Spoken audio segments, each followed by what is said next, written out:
Bom dia a todos. É um prazer recebê-los na transmissão de resultados do Banco Mercantil referente ao primeiro trimestre de 2026. Meu nome é Leonardo Ferraz, eu sou responsável pela área de relações com investidores e, em nome de todo o time, agradeço a presença e o interesse de cada um de vocês que nos acompanham nessa manhã. Participa comigo nessa transmissão Gustavo Araújo, nosso CEO, e Paulino Rodrigues, vice-presidente financeiro e de relações com investidores, que irão compartilhar os principais destaques referentes ao primeiro trimestre. Eles irão conduzir a apresentação e, em seguida, nós abriremos espaço para uma sessão de perguntas e respostas. Eu lembro que essa transmissão está sendo gravada e tanto a apresentação quanto a sua transcrição, assim como o material de apoio utilizado, estarão disponíveis no nosso site Relações com Investidores. Durante toda a apresentação, vocês podem enviar suas perguntas por meio da aba de Q&A, localizada na parte inferior da tela, ou pelo nosso canal de WhatsApp, acessível via QR Code que será exibido ao longo da transmissão. Mais uma vez, eu queria agradecer a todos pela presença e agora, para dar início à nossa apresentação, eu passo a palavra a Gustavo Araújo, CEO do Banco Mercantil. Gustavo.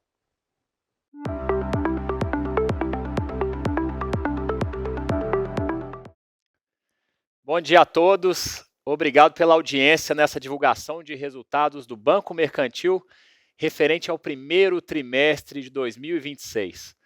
Já são 14 trimestres seguidos de lucro líquido recorde, ou seja, mais de 3 anos seguidos, esses anos marcados com vários ciclos de juros, cortes nas taxas teto de consignado, tivemos mudanças regulatórias, mudanças de fluxo de desbloqueio, mudanças de averbação de consignado, guerras, crises políticas, institucionais e um ROI acima de 40%. Então, isso mostra disciplina de execução, mostra adaptabilidade e, mais do que isso, uma estratégia forte, uma estratégia estrutural, né? O nosso propósito é ser o maior ecossistema, o banco principal para essa população de mais de 50 anos do Brasil. Então, a gente entende que está posicionado no centro dessa tese de envelhecimento populacional do país, para servir esse público que é o que mais cresce, que mais consome, tá? Com as nossas vantagens que a gente entende que são únicas no mercado, que são baixo custo de distribuição de ativos colateralizados, né, através de canais proprietários e digitais, que é baixo custo de distribuição e uma alta principalidade, tá? Para garantir cross-sell que vai muito além dessas questões conjunturais que a gente observa no produto específico somente de consignado, né? Então a gente vê o cliente como um todo. O cliente do Mercantil 50+, ele é fonte de funding, ele é comprador de serviços, ele é comprador de produtos desse ecossistema que a gente montou, além de, claro, produtos de cartão de crédito consignado, crédito pessoal. E nesse trimestre, especialmente, eu gostaria de destacar todo esse resultado, porque esse foi um trimestre marcado por desafios, né, de mudança de fluxo de contratação no INSS, desbloqueios. A gente teve desafios operacionais importantes no que tange e no diz respeito a consignado privado. Isso gera um descasamento de fluxo no consignado privado e, segundo os nossos modelos de 4966, um provisionamento upfront. Então, fica evidente nesse trimestre, que é o 14º, a força dessa estratégia, reportando aí mais um lucro líquido recorde aqui trimestral no Banco Mercantil. E esse lucro ele é puxado pelos nossos principais ou pelas nossas principais alavancas de receita e top line, que é a carteira de crédito de qualidade, que cresceu 27% no último ano, atingindo 25,2 bilhões de reais, um crescimento normalmente 3 vezes o mercado. Com uma qualidade, a gente tende a perder a metade do mercado quando comparado com pessoas físicas e recursos livres na série do Banco Central, pelo alto índice de colateralização e também puxado, além da carteira de qualidade, pelos serviços, o nosso ecossistema completo de assinaturas, que é o Meu Mais, são os seguros, são os serviços, são os produtos desenhados para esse público 50+. Somado essas duas questões de top line, com uma gestão eficiente de despesas, a gente chega nesse lucro líquido que cresce a uma taxa composta anual de 59%, atingindo, portanto, o recorde de 273 milhões. Na parte de serviços, destacamos que eles já representam 21% de todas as receitas do Banco Mercantil.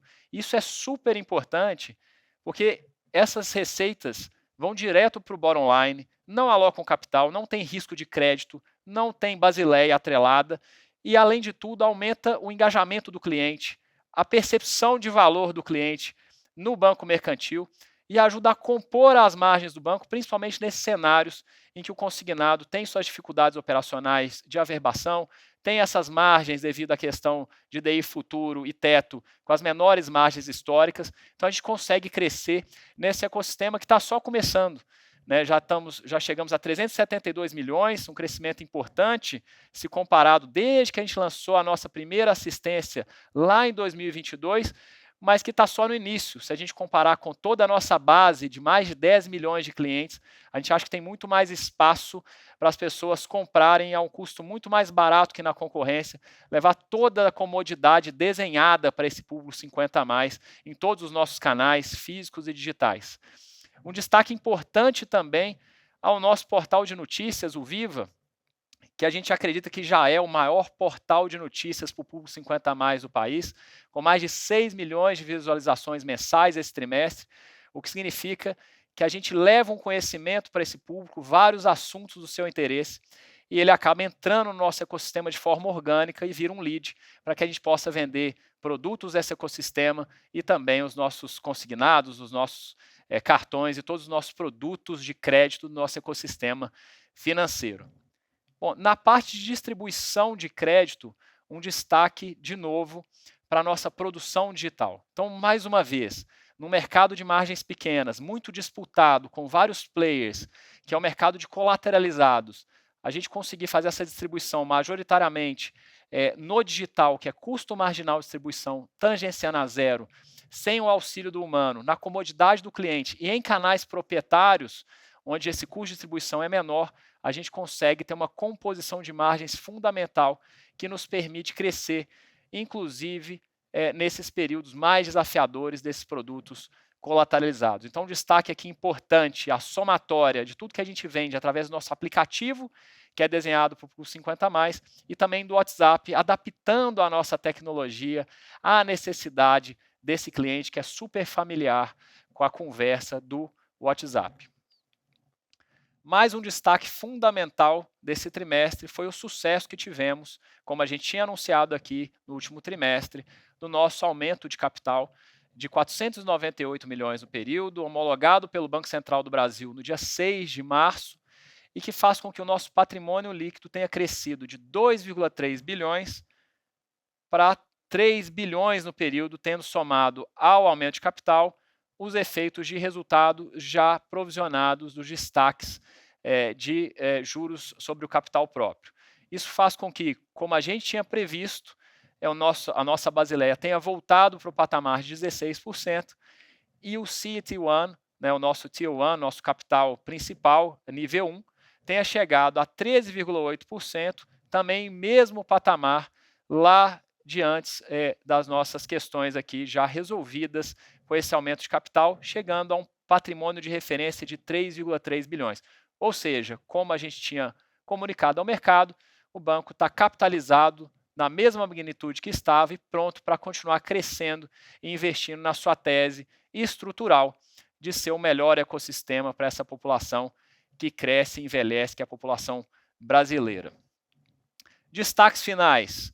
Nosso lucro líquido trimestral atingiu 273 milhões, um crescimento de 14% quando comparado ao mesmo período do ano anterior, puxado pela originação de crédito de 4,7%, aí uma pequena queda de 9% quando comparado ao primeiro trimestre do ano passado. Lembrando que o primeiro trimestre do ano passado a gente tinha uma dilatação de prazo de 84 para 96 meses e também todas as questões inerentes ao fluxo de desbloqueios e averbações presentes aqui no consignado. Então, uma produção muito forte, dado a conjuntura, levando a uma carteira de crédito que cresceu 33%, 2,7 vezes mercado, chegando a 25,2 bilhões, sendo também aqui puxada pela nossa carteira de crédito de consignados, que cresceu 51% no período. Tá? A título de exemplo, somente a carteira de crédito consignado de INSS cresceu 27%, enquanto o saldo do sistema neste ano decresceu 0,4%. Então, todas essas dificuldades e desafios fez com que o sistema praticamente ficasse estagnado, enquanto o mercantil segue crescendo com as suas carteiras de qualidade, carteiras rentáveis.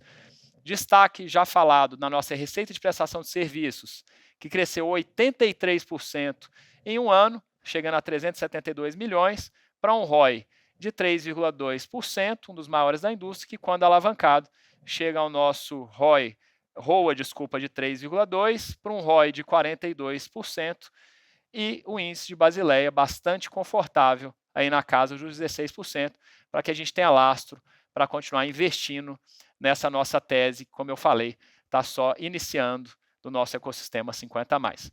Para dar cor a cada um desses números no detalhe, vou chamar aqui o nosso CFO, Paulino Rodrigues. Bom dia.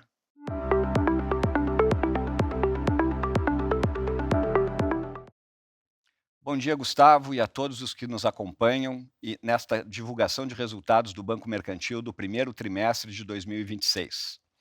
Tivemos, em linhas gerais, mais um trimestre de execução disciplinada, um desempenho de excelência, algumas alterações na dinâmica de execução do dia a dia do banco, em um cenário com bastante volatilidade geopolítica e até mesmo regulatória, para não falar da macroeconômica, mas fundamentalmente continuamos, como eu disse, com uma execução disciplinada, preservando a capacidade do banco de entregar os níveis de retorno que ele vem entregando já há bastante tempo.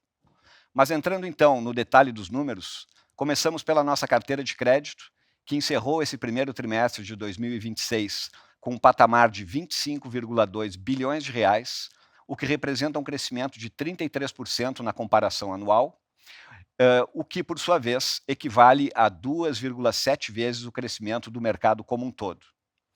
Quando quebramos em um pouco mais de detalhe essa carteira, começando pelo nosso carro-chefe, o crédito consignado INSS, que encerrou o trimestre com 15,4 bilhões de carteira, um crescimento de 28% na comparação anual, o que, conforme inclusive o Gustavo mencionou anteriormente, supera em muito a variação observada no mercado como um todo, que foi um decréscimo de 0,4% nesse período.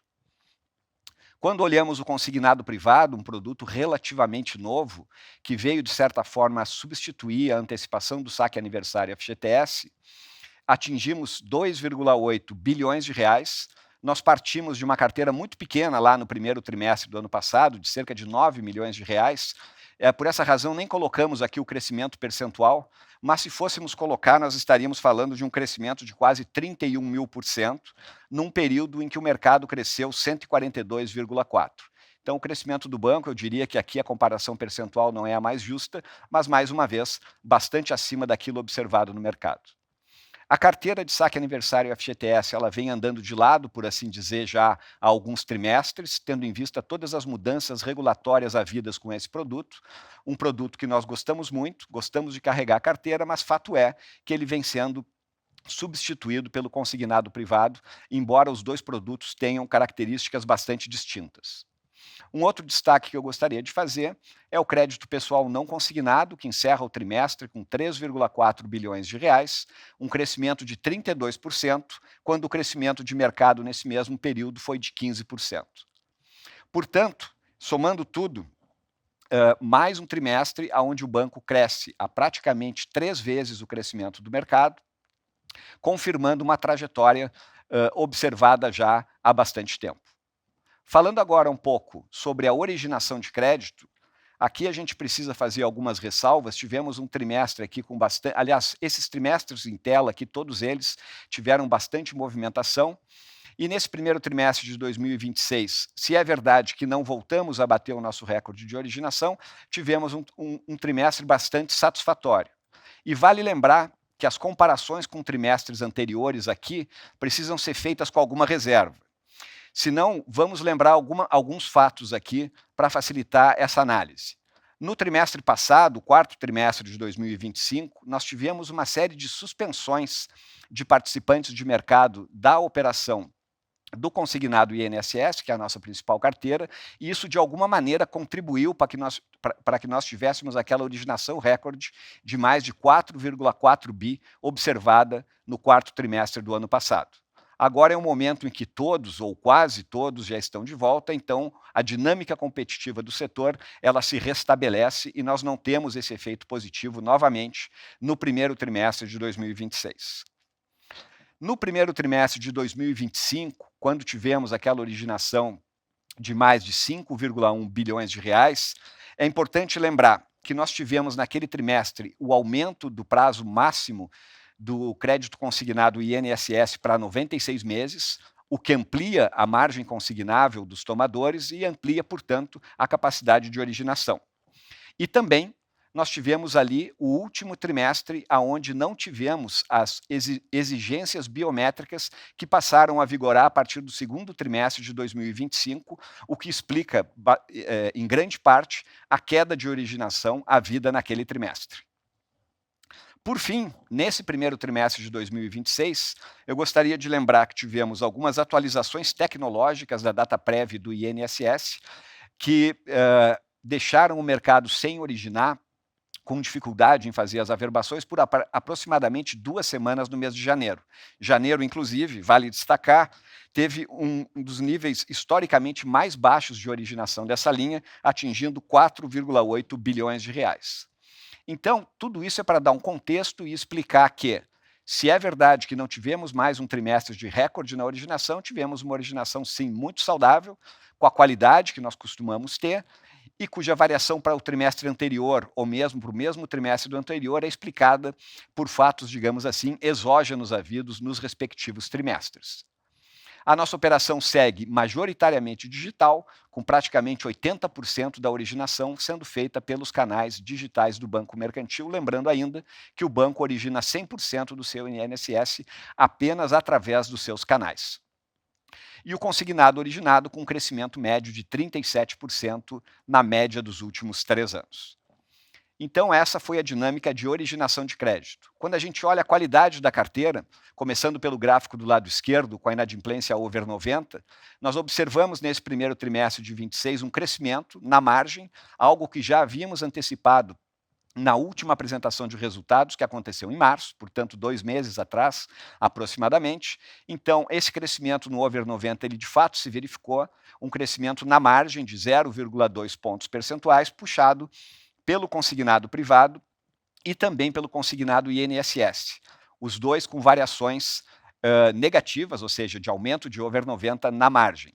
Isso, em alguma medida, foi compensado pelo crédito pessoal não consignado, que teve um desempenho melhor do que aquele que nós antecipávamos e ajudou a mitigar esses efeitos dessas outras duas linhas. E temos ainda aqui um efeito de mix, com uma maior participação dos 2 primeiros produtos que eu referi no portfólio, que naturalmente também ajudaram para piorar um pouquinho o over 90.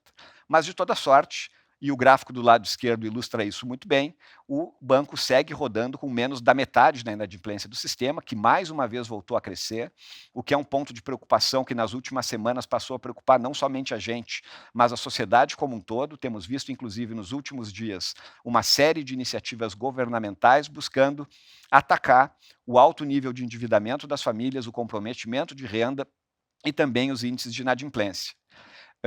Esses números e essa preocupação é algo que é muito presente para nós já há algum número de trimestres e faz com que nós sigamos cuidando com muito carinho da nossa carteira de crédito para que ela continue mantendo a sua performance, não só em termos de margens, mas também em termos de custo de risco e inadimplência, compatível com aquilo que a gente espera para o banco. Aqui, um destaque importante quando a gente fala de custo de risco, né, a PDD e o percentual da carteira que ela representa, nós tivemos um aumento significativo no trimestre, o que pode ser observado no gráfico do lado esquerdo, onde tivemos um salto de 197 milhões de reais observado no último trimestre, o quarto de 25, para 377 nesse primeiro trimestre de 26. Isso vem puxado pelo consignado privado, também é um efeito, uma tendência que nós antecipávamos, e aqui, por se tratar de um produto novo, em alguma medida pode haver um certo conservadorismo da gestão e dos nossos modelos, mas entendemos como importante a gente fazer esse provisionamento vis-à-vis a performance que a carteira vem apresentando, embora vocês vejam que há um descolamento importante aqui entre o nível de provisionamento observado nessa tela e o over 90 observado na tela anterior. Então, isso pode indicar algum grau de conservadorismo, isso nós vamos saber avaliar à medida que o produto amadurecer. É um produto que está basicamente há 1 ano no mercado, ainda enfrentando algumas dificuldades operacionais, que também nos afetam, mas estamos acompanhando, então, essa carteira muito de perto, observando, mas, é claro, fazendo as provisões necessárias. Falando agora um pouco da receita de prestação de serviços, Gustavo referiu na sua apresentação que atingimos aqui mais uma vez um patamar recorde de 372 milhões de reais, com muita qualidade, ou seja, seguros e assistências, que são produtos puxados pelo nosso Meu Mais, aos quais os clientes atribuem maior valor e utilizam muito mais do que tarifas bancárias, por exemplo. Essas vêm caindo, seguindo uma tendência observada já há muitos trimestres, e sendo mais do que substituída com bastante sucesso por essa oferta que é capitaneada pelo nosso Meu Mais, que hoje representa praticamente 90% da nossa receita de prestação de serviços. Receita essa que, como sabemos, não aloca capital, vai basicamente diretamente para a última linha e ajuda sobremaneira a não só fidelizarmos o nosso cliente, como também mantermos o nível de retorno que o banco tem apresentado já a um número bastante grande de trimestres. Falando agora um pouco do outro lado do balanço, do lado do passivo, não temos tido aqui muita dificuldade em acompanhar as necessidades de funding do banco. Na verdade, estamos até com um patamar historicamente elevado de caixa. O que temos observado aqui do lado do passivo, como vocês sabem, a maior parte do funding do banco é distribuído através de canais próprios, o que vamos falar em instantes com mais detalhe, mas tivemos aqui um crescimento de 36% no funding, encerrando esse primeiro trimestre em 32,3 bilhões de reais, com uma redução no depósito a prazo e um aumento nas letras financeiras e nas operações estruturadas. Isso tem permitido, inclusive, um alongamento do perfil do passivo do banco, deixando o nosso casamento de ativos e passivos melhor ajustado, e isso sem aumentar o custo de funding como um todo do banco, que tem rodado ao longo dos últimos trimestres nessa casa de 100% do CDI. Então, a gente tem conseguido ter um perfil de funding mais longo, mais adequado ao perfil do ativo, sem que isso signifique um aumento de custo. Então, estruturalmente, a gente fica com um balanço mais sólido. A distribuição, como eu falei, e os senhores podem observar no gráfico do lado esquerdo, majoritariamente nos canais próprios, que representam 85% da nossa captação, e tivemos um aumento recente por conta de uma nova operação estruturada que fizemos no último trimestre do ano passado, fazendo que o percentual distribuído pelo mercado de dívida atinja 12%, ao passo que as plataformas de investimento representam tão somente 3% do funding total do banco. No lado direito, um destaque que eu gostaria de fazer é a liquidez de curto prazo, medida pelo Liquidity Coverage Ratio, o LCR, atingindo um recorde histórico de 4,5 vezes. A gente já está rodando, podemos dizer, com um patamar de caixa até mais elevado do que poderia estar. Mas um ponto importante de observar é que o crescimento do caixa não é proporcional ao crescimento de LCR observado nesse período. Esse crescimento aqui acontece porque as exigibilidades de curto prazo, dado o alongamento do perfil do passivo, elas diminuem, fazendo que, claro que sim, houve um crescimento de caixa. Encerramos esse trimestre com 9 bilhões 885 milhões em caixa, o que é um patamar historicamente elevado, mas não só isso explica o aumento da LCR. O perfil do passivo mais alongado também ajuda a explicar esse fenômeno, que foi, na comparação anual, de 3,1 vezes para 4,5 vezes. O caixa hoje, quando a gente olha o total dos ativos que rendem juros, né, os Interest Earning Assets, ele representou, nesse primeiro trimestre de 2026, 26%, que é um patamar historicamente elevado. O banco costuma rodar ali entre 15% e 20%, mais para perto do 20% que do 15%, mas definitivamente 26% é um percentual historicamente elevado, e a gente tem aqui, portanto, uma oportunidade para melhorar a nossa margem financeira líquida, carregando um pouco menos de caixa. Claro que a gente tem níveis bastante elevados e tem espaço para tornar essa alocação mais eficiente. E a liquidez de longo prazo, né, o Net Stable Funding Ratio, aqui em patamares comparáveis a bancos do S1, superando os 125% em todos os trimestres em tela.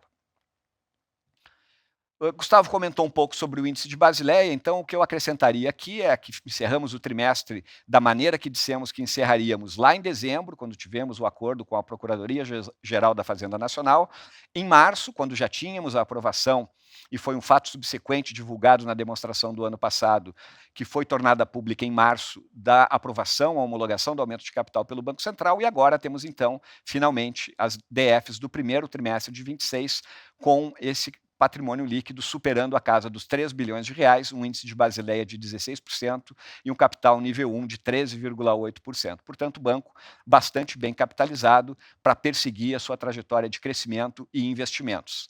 Destacaria apenas aqui o phase-in de mais uma etapa da Resolução 4966 e também as novas exigências de capital por conta do risco operacional, o chamado RWA-OPAD.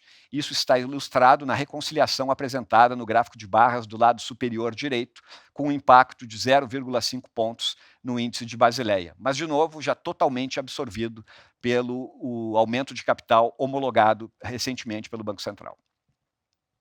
Falando um pouco aqui da dinâmica de crescimento do banco, a gente gosta muito dessa tela, ela ilustra bem a dinâmica pela qual o banco tem crescido ao longo dos últimos anos, por isso esse gráfico remonta ao início de 2023 e temos observado aqui o top line, a linha de receitas do banco, que é a linha branca, crescendo muito mais que proporcionalmente que as linhas de despesas, seja o custo de captação, que é a linha mais escura, sejam as despesas administrativas, operacionais e de pessoal, que são a linha azul clara.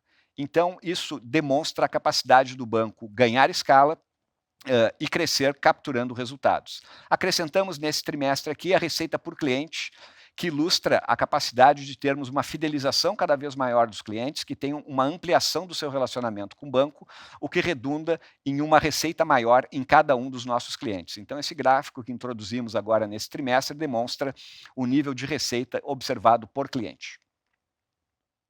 Falando um pouco aqui das margens, então a nossa NIM sofreu uma redução na margem nesse trimestre.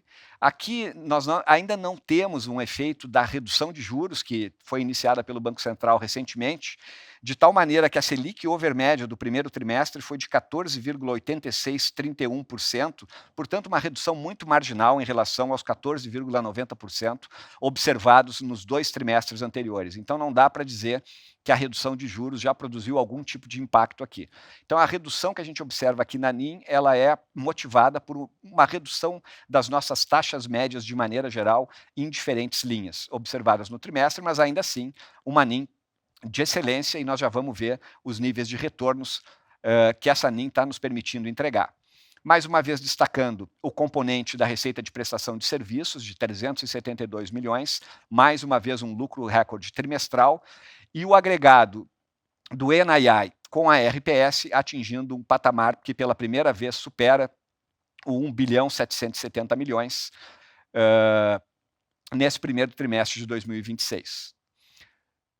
Tudo isso somado nos leva a um ROA, observado no gráfico do lado direito, de 3,2%, patamar muito similar ao observado nos últimos trimestres. A alavancagem do banco tem andado basicamente estável, o que nos leva, mais uma vez, a um retorno sobre o capital próprio médio, o ROAI, de 42,7% nesse primeiro trimestre de 26, mais uma vez num patamar que, se não é o melhor, é um dos melhores da indústria, rodando acima de 40%.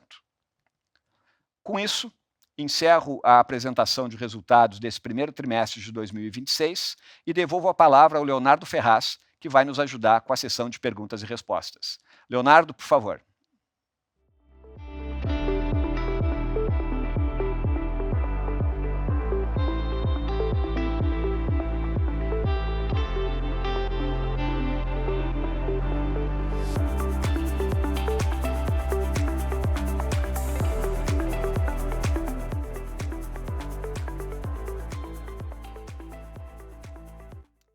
Muito obrigado, Paulino. Vamos agora à nossa sessão de perguntas e respostas. E bom, nós já temos uma primeira aqui relacionada aos anúncios feitos recentemente pelo governo sobre o Desenrola. Na visão de vocês, quais os possíveis impactos para o mercantil do programa Desenrola 2.0, com medidas como aumento de prazo do consignado, possibilidade de carência no primeiro pagamento, mudanças nas margens de consignação e a redução gradual do máximo de comprometimento de renda? Bom, em relação ao desenrola, eu dividiria essa resposta em duas, né. A primeira em relação a uma expectativa de renegociação e recuperação, das carteiras, principalmente aprovisionadas e baixadas a prejuízo, no que diz respeito, por exemplo, a crédito pessoal ou ao consignado privado, com alguma alavancagem, de FGO. Então, o primeiro aspecto é essa análise caso a caso e pontual de renegociação desses ativos, que o mercantil tem aqui com clientes inadimplentes, aí de acordo com as regras do programa. Claro que já contextualizando, já é o segundo programa desse tipo, também algum tipo de preocupação em relação à moral hazard, né, de ter aí sempre programas, então é algo que deveria ser, de certa maneira, pontual. Mas abstraindo disso, acho que tem essa primeira análise aqui em relação ao nosso portfólio, com essa oportunidade. O segundo ponto tem um capítulo específico que diz respeito a consignado do INSS. E esse capítulo traz algumas mudanças importantes. Duas delas no sentido de trazer algum alívio para os clientes, quer seja o aumento de prazo de 96 para 108 meses e a carência de até 90 dias. Aqui, de novo, o mercantil tem que analisar caso a caso, de acordo com as suas políticas de crédito. Essa carência já foi um instrumento utilizado, por exemplo, lá na pandemia, e o prazo, a gente vai fazer o que a gente sempre faz, a análise atuarial, né, de entender principalmente a expectativa de recebimento de fluxo do mês 96 ao mês 108, para entender se vale a pena essa concessão extra desse prazo. Então é algo que a gente tem que observar das duas formas, como um alívio para o cliente, um alongamento de prazo, mas também com um aumento de risco quando a gente entra mais um ano, agora já são 9 anos em relação à principal questão de perda de crédito consignado, que é a expectativa de vida ou a questão atuarial dos óbitos. Tá? O outro ponto, em relação ao consignado, além desse alívio, diz respeito à utilização das margens, que hoje são 35 para consignado, 5 para cartão e 5 para cartão benefício consignados, para uma margem total de 40%, sendo esses 5 de cartão intercambiáveis entre cartão ou o próprio consignado, que é uma linha de crédito mais barata, ou seja, com teto de juros fixado pelo governo de forma inferior aos cartões.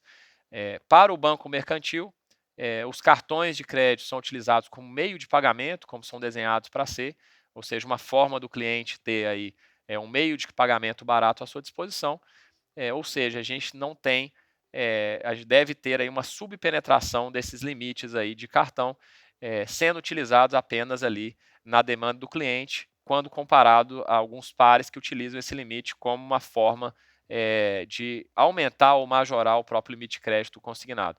Nesse aspecto, talvez a gente tenha a perspectiva de ter um crédito adicional desses 5% para aqueles clientes que porventura não tiverem utilizado seus limites de cartão, né? Isso a depender, claro, da implementação desse limite intercambiável por parte da Dataprev. Como o arcabouço total, nós estamos falando de uma medida provisória, né, que tem validade aí por 60 dias, pode ser prorrogada por mais 60. E nesse contexto, que eu gostaria de comentar o último ponto, que é a redução gradual, né, de 2 pontos percentuais por ano do limite total do consignado. Acho que medida provisória tem um caráter inerente, né, de ser algo urgente, e essa discussão de redução, acho que tem um caráter um pouco mais ali, ainda mais 2 por ano pelos próximos anos, até que se chegue nos 30%, um caráter um pouco mais elaborado de discussões políticas, discussões no Congresso. Então, aqui, nesse caso, acho que tem ainda muitos debates democráticos até que essa medida provisória, que vai valer pelo menos aí, a nosso ver, pelo menos esses 60 dias mais 60, que são esses 4 meses, para que a gente possa realmente ter total clareza se isso vai vigorar através de lei ou se a gente vai ter algum tipo de revisão. Mas fato é que esse tema merece debate, análise técnica e estudos, e talvez uma urgência um pouco menor, uma vez que são 2% pelos próximos anos. Então, nesse aspecto, a gente entende que, por um lado, tem sim uma questão de ir reduzindo esse endividamento através dos limites consignáveis e, de outro lado, também é um dinheiro que a gente disponibiliza a menos de uma das linhas mais baratas do Brasil. Então, aqui tem um descolamento e uma análise a ser feita antes que a gente possa concluir, de fato, para qual caminho isso aqui vai tomar aqui em diante, quando essas medidas provisórias virarem ou não a regra definitiva para o futuro. Então, acho que são várias mudanças, mas de curto e médio prazo, acho que o mercantil está bastante bem posicionado para capturar, ora aqui na renegociação de dívidas baixadas, ou até para tentar um aproveitamento melhor desses 5%, além de ter a possibilidade de dar algum fluxo e algum fôlego para os clientes através do Desenrola 2. Obrigado, Gustavo. Bom, vamos para uma próxima. Aqui eu tenho uma relação da nossa liquidez. O LCR subiu de 3,1 vezes para 4,5 vezes na comparação anual, mesmo com o crescimento da carteira e expansão de funding. Esse aumento reflete uma decisão tática de manter mais liquidez diante do ambiente regulatório e macro, ou é uma característica estrutural do modelo de captação do banco? Como que vocês avaliam o trade-off entre carregar um nível elevado de liquidez e preservar NIM? Acho que eu posso responder essa. Não foi nenhuma decisão de aumentar o nível de caixa, isso se deu organicamente. Tradicionalmente, nós carregamos um volume de liquidez bastante expressivo para garantir que o banco continue crescendo sem sobressaltos, mas aqui isso se deu, como eu falei, de maneira orgânica. Claro que isso atingiu, ainda fechamos o trimestre com praticamente 10 bi em caixa. Se a gente for olhar o volume de liquidez em relação aos ativos que rendem juros, ele atingiu um patamar bastante elevado, mesmo para os nossos padrões, de 26%. A gente historicamente roda ali perto de 20%, né, na casa de 18%, 19%, 20%. Então, isso naturalmente que traz uma certa ineficiência quando a gente pensa em alocação de recursos. A gente deve endereçar isso, que é o nosso papel, na sequência, para trazer para esse patamar histórico, né? E com isso, naturalmente, a gente gera um efeito positivo na margem financeira líquida, a NIM, que deve ter um efeito positivo por conta dessa redução proporcional do caixa em relação aos demais ativos que rendem juros.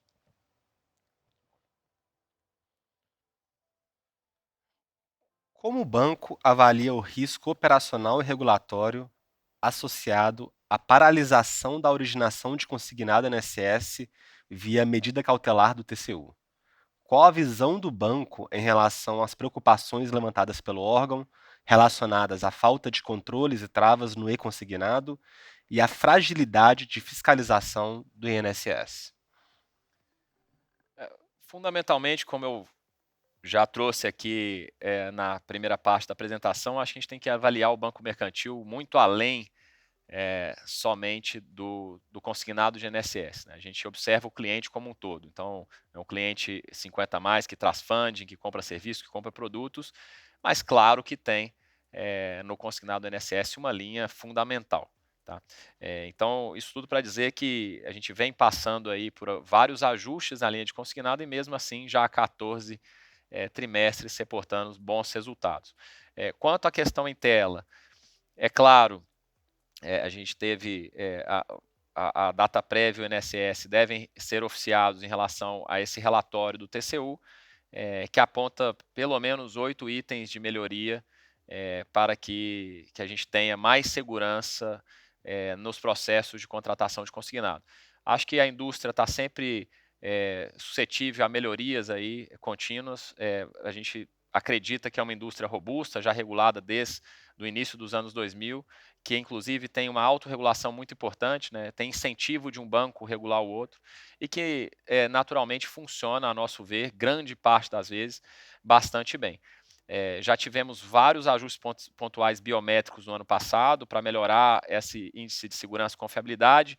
O mercantil já faz biometria desde 2019, então a gente acredita que está chegando num estágio da indústria que é muito já mais maduro, muito mais seguro para o cliente. Então, são pontos de melhoria, acho que tem que ser avaliados.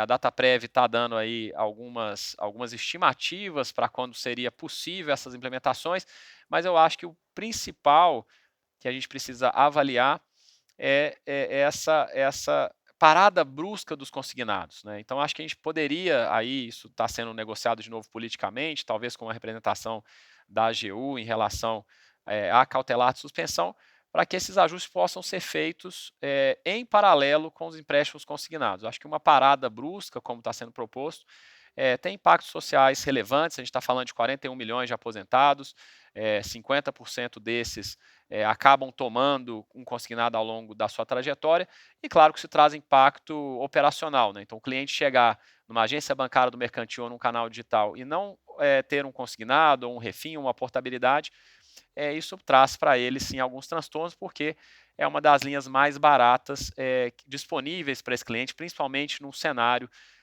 de endividamento das famílias em all times high, 79%, de inadimplência over 90, de 7% para pessoas físicas, recursos livres, como a gente já mostrou aqui. Então, aqui, de novo, acreditamos que tem muito espaço para debates e ajustes para que a gente possa, no caso, o INSS, através da DataPrev, cumprir os requisitos que devem ser cumpridos lá, tecnicamente apontados pelo TCU. E uma outra discussão também em relação aos cartões consignados, também outros pontos ali de melhoria. Acredito que a indústria já melhorou bastante, é uma indústria muito madura, mas que no geral traz um bom serviço social, né? Uma indústria que empresta aí 100 bilhões por ano em média, com uma taxa de juros com teto e mitigada para um público que tem esse acesso como uma benesse. Então, a gente observa aí todas essas nuances, mas acreditamos aí num bom senso dos agentes políticos e que o mercantil, como sempre, vai capturar as melhores oportunidades, tendo seus canais para vender, caso tivéssemos uma parada, produtos de Meu Mais, crédito pessoal, até os outros créditos de diversificação que a gente está aprendendo, como o consignado privado, o saque de FGTS, que ainda tem aí algum remanescente. Então, é adaptação contínua e essa flexibilidade de entender essas mudanças para fazer essa execução forte do banco. Então, uma discussão de curto prazo que não preocupa o banco aí no longo prazo. É socialmente interessante ter esses produtos funcionando como funcionam aí, pelo menos aí nas últimas 2, 3 décadas. Bom, a gente tem uma outra pergunta aqui relacionada a nossos ganhos de eficiência. O banco ainda vê alavancas relevantes de eficiência operacional para o ano, ou os próximos ganhos de eficiência dependerão mais de escala e cross-sell do que de controle de custos? Acho que essa fica comigo também. Não, a gente sempre tem que buscar ganhos de eficiência. O índice de eficiência do banco ele tem melhorado trimestre a trimestre. Isso tem sido motivado tanto pelo aumento do top line, a gente tem uma tela que mostra bem essa dinâmica aí, quanto por uma gestão de despesas estrita, né, efetiva. É claro que a gente tem espaço para ampliar essa eficiência na gestão de despesas. A gente sabe que quando uma companhia está crescendo, que é o nosso caso, né, crescendo acentuadamente, a gente tem que ir lá, como eu costumo dizer, cortar as unhas de vez em quando para ganhar eficiência também do lado da despesa. Então, tem espaço para isso. Quem olhar as nossas demonstrações financeiras com cuidado vai ver que tem espaço para isso e a gente está bastante atento a capturar essas oportunidades. Bom, a gente recebeu algumas perguntas relacionadas ao custo de risco, especialmente do privado. Eu vou tentar juntá-las aqui. Sobre a elevação do custo de risco, como estão enxergando a qualidade do crédito do produto consignado privado? Alguma surpresa nos índices de inadimplência? Essa magnitude deveria continuar nos próximos trimestres ou foi algo mais pontual deste trimestre? Eu posso endereçar essa aqui também, Léo. O consignado privado é um produto que está completando agora, com esse formato, né, de operacionalização via DataPrev. O consignado privado existe há bem mais tempo, né, em arranjos bilaterais entre bancos e empresas, né, os bancos que fazem o pagamento das folhas de pagamento e as empresas. E desde o ano passado nós tivemos esse novo consignado privado, o crédito do trabalhador, que é facilitado, operacionalizado via DataPrev. O mercado como um todo tem enfrentado algumas dificuldades operacionais nesses processos, começando pela primeira fase, que é a chamada escrituração, que é quando as empresas fazem o registro nos seus sistemas ERP, de folha de pagamento, das operações para que as parcelas passem a ser recolhidas. Então, a falha nesse processo de escrituração tem surpreendido negativamente o mercado como um todo, e não somente o mercantil também faz parte disso. Também vimos algumas dificuldades quando há mudança de emprego do tomador, então tem que retomar esse processo de escrituração, então isso abre um outro prazo de 90 dias para que seja iniciado o recolhimento das parcelas, e isso tudo a lei não, à luz da 4966, né, e dos modelos de provisionamento, faz com que nós tenhamos que fazer esses provisionamentos, né. Talvez a gente esteja aqui comparando com outros participantes de mercado seja um pouco mais conservador, mas nós estamos optando, como tivemos nesse trimestre, por fazer um provisionamento mais efetivo que reflita essas dificuldades operacionais da linha. Daqui por diante, que é a parte da pergunta, a gente espera que em algum momento isso se reverta. Isso se revertendo, a tendência é que nós voltemos para o nosso cost of risk para ficar próximo dos patamares que a gente vinha mostrando historicamente. Isso não ocorrendo, o que hoje nos parece o mais provável, a gente deve ver, já estamos aqui no mês de maio, então temos aí mais um mês e pouco para o fechamento do segundo trimestre, a gente deveria ver o cost of risk, a PDD, mais em linha com o que foi observado nesse primeiro trimestre de 2026. Mas, de novo, entendemos que é uma linha que tem um enorme potencial, ela tem que, inclusive, mesmo com todo esse contexto operacional complexo, quebrado recordes de originação, acho que teve a maior originação da série no último data point divulgado pelo Banco Central, que foi no mês de março, acho que superando 10 bi no mês, então já está originando muito mais que o consignado INSS. Então acredito que não somente nós, mas os agentes do sistema como um todo esperam que essas questões operacionais sejam resolvidas. E isso ocorrendo aí, então, nós temos, na verdade, um upside no que diz respeito ao valor entregue por essa linha. Lembrando, por fim, para encerrar, que é uma linha que tem um nível de taxa hoje que, de alguma maneira, reflete essas dificuldades operacionais, né. Se nós observarmos as taxas médias de mercado, elas são bastante mais elevadas do que, por exemplo, o consignado INSS, ou mesmo a antecipação do saque aniversário FGTS, que era a linha que, de certa maneira, atendia a esse público anteriormente. Então, a gente vê, de um lado, uma piora na PDD, mas isso acaba que é compensado pela margem que esse produto entrega, fazendo com que os níveis de retorno observados lá no final, ROA e ROI, permaneçam, no nosso caso, relativamente constantes. Obrigado, Paulino. Eu tenho mais uma relacionada ao privado. A carteira de consignado privado ainda é relativamente pequena frente ao consignado INSS, mas aparece como uma nova frente de crescimento relevante do banco. Na visão de vocês, com a nova regra de monitoramento de taxas e possível teto implícito, o produto continua atrativo? O governo passou a restringir encargos adicionais e a monitorar taxas consideradas excessivas no consignado CLT. Isso muda os econômicos do consignado privado para o banco? Bom, em relação à primeira parte da pergunta, né, em relação ao tamanho dessa carteira no nosso mix, acho que o mercantil tem um propósito, um foco claro em relação aos 50 mais, em relação a ser esse melhor ecossistema, novos produtos, canais digitais, comodidade, leilões e agências, como um core business muito forte, muito difícil de ser replicado. Essas novas linhas colateralizadas tangenciam muito a nossa expertise de distribuição digital, de antifraude, de gestão de averbações de data prévia e repasse, modelos. Então, nesse trade-off que a gente tem estratégico, né, entre fazer só o core ou fazer muito bem feito o core e diversificar, a gente consegue dar passos também para a diversificação. Acho que isso é importante numa gestão e numa alocação de portfólio. Então, até aqui, o banco investiu e já tem aí 2,8 bilhões no consignado privado. A gente acha que é uma diversificação importante, digamos, como uma oportunidade importante agora nessa primeira arrancada, quando a gente olha o custo de distribuição e o CAC que a gente aloca e os econômicos do produto, ainda que tenham questões operacionais inerentes, a gente acha que é uma decisão muito interessante do management do banco para ter essas linhas. Em relação às mudanças também, então, várias mudanças acontecendo, a gente observa duas principais aí dos últimos meses e uma na semana passada, né? A primeira delas é o governo agora fixa um teto de taxa total e de CET e restringe também a alocação de produtos auxiliares, como, por exemplo, seguros, restringindo somente a prestamista e, mesmo assim, com a diferença de taxa e CET no máximo de 1% de diferença, contando com IOF. Tá?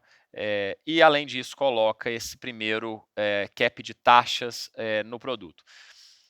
A princípio, esse cap foi colocado com a média de taxas de mercado. Então, o mercado é soberano. Então, a princípio, acho que o produto segue com boas economics, a gente consegue continuar trabalhando para os ciscos que a gente já gostava, e acho que até dá, mais uma vez aqui, uma saneada no mercado, são passos importantes da própria maturidade do produto. Então, a gente tendo a média de mercado como um parâmetro, tendo uma inteligência de crédito assimétrica e um fluxo operacional também assimétrico em relação ao mercado, a gente consegue excesso de retorno em relação à CAE, pelo menos assim a gente acredita. Tá?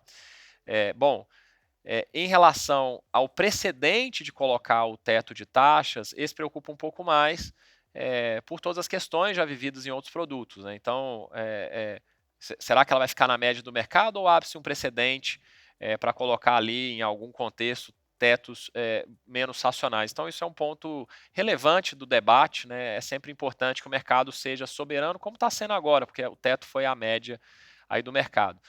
Mas mais importante do que regular essas taxas é a gente olhar para o lado do risco. Né? Por que o mercado praticava taxas consideradas pelos agentes reguladores como taxas um pouco maiores do que eles gostariam? Porque o produto tem questões inerentes de risco, já comentadas pelo Paulino. E dessas, a que mais interessa os agentes econômicos, a principal delas é a garantia de FGTS, né, que foi legislada lá no projeto de lei, que virou lei, que está vigente, mas que não está operacional. E quanto a isso, então, concomitante a esse teto de juros, veio também agora o Manual Operacional de Procedimentos Técnicos, já publicados também pela Dataprev, para que a gente tenha em breve a possibilidade de usar os recursos de até 10% do FGTS e os 30% da multa rescisória como fato real de garantir a amortização de forma sistêmica. Tá? E isso pode fazer com que a gente tenha não só uma recuperação de caixa muito maior, como um modelo muito melhor, que também vai possibilitar a gente trabalhar com taxas melhores e mais competitivas para o cliente. E o ponto que o Paulino respondeu, a gente deveria melhorar aqui nos nossos modelos ainda muito jovens, né, e portanto conservadores a 4966, no índice que é o Loss Given Default. Né? Então, uma vez que eu tenho default, a minha perda esperada, ou meu índice de recuperabilidade seria muito maior, usando somente esses dois subterfúgios que estão aí, a nosso ver, muito próximos de chegarem a uma maturidade operacional. Isso faria com que, por exemplo, nos nossos modelos de estágio 3, o Loss Given Default pudesse trazer aí talvez até uma reversão de provisão ou uma recuperação, e que faria com que o produto fosse muito mais exitoso para todos os agentes de mercado, tanto para quem empresta controlando o over 90, no mix aqui do banco. Isso pode permitir até na nossa gestão do risk appetite de ir um pouco além nesse produto no nosso mix, porque ele vai ter um risco mais contido, e também do lado do cliente, que vai poder observar taxas mais competitivas sem precisar desse peso morto que é a fixação de tetos, que não é o ideal. O ideal é ter uma gestão estrutural do risco para que a taxa de juros seja uma consequência do risco e da competição e não uma imposição de tetos, como a gente já viu em outros produtos, tendo questões importantes de mercado. Então, a gente está bem animado com essa sequência. A gente hoje carrega um provisionamento importante e a gente está apostando no produto que ainda é jovem, mas que agora está chegando nessas questões finais de maturidade. Alguns outros fluxos que deverão ser melhorados, como a troca de vínculo, melhoram bastante, principalmente esse descasamento de repasses, que vira atraso e que vira provisão. Obrigado, Gustavo. Bom, e com essa resposta, nós já vamos agora encaminhando para o nosso encerramento da nossa apresentação. Eu gostaria de lembrar que as perguntas que foram feitas hoje e não foram respondidas serão respondidas diretamente a quem perguntou pela própria área de relações com investidores. Para qualquer dúvida adicional, fiquem à vontade para entrar conosco pelos canais que estarão disponíveis aqui na tela. Eu gostaria de agradecer ao Gustavo e ao Paulino pela apresentação de hoje e desejar a todos que nos acompanharam um ótimo dia.